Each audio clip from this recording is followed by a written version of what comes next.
Hello everybody, I'm speaking to you from a beautiful garden, my garden in Maui, a shared cottage that I have with a great love of my life.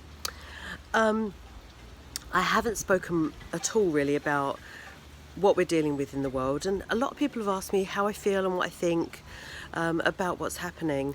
I don't know that I could have predicted, or any of us really could have predicted, the 2020 year that we're having in any way, and it's not going to really close out this year with any kind of normalcy as we would have considered normal.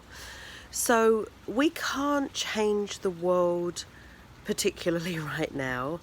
We can't make it let us come back, we can't make things open, we can't force martial law and police and all the things that are going on in a very not so subtle way to get our lives back on track. So many of us are walking around in a certain degree of fear or concern, worry about the future.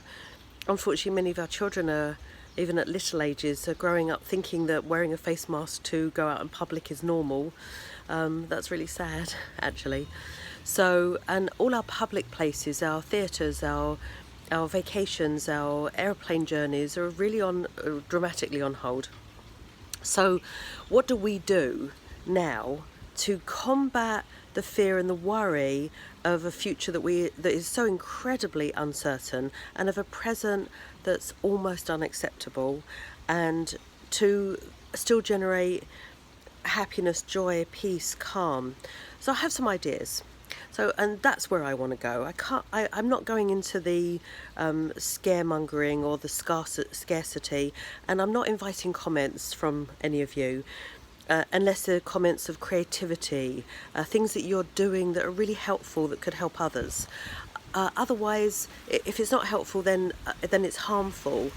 And my intention today is to create helpful tips, going out for walks, eating lighter, spending time with loved ones. If you're on your own, don't isolate, reach out. Let's do Skype calls and internet connections with one another, as family, as friends, as loved ones. Let's not separate out so that we create such huge degrees of separation. It was hard enough to be separate with our devices. Now, without any physical contact, there's a great deal of distancing between us. So we might have social distancing that is being forced upon us, whether we like it or not, whether we agree with it or not, no matter how we feel about it.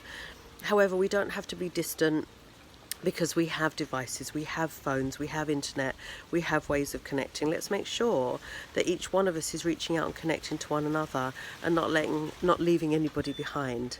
So those are some of my suggestions. And putting together creative projects, projecting out what kind of future you wish to create in a time where you're not being allowed to create much of a present, or with a very uncertain future.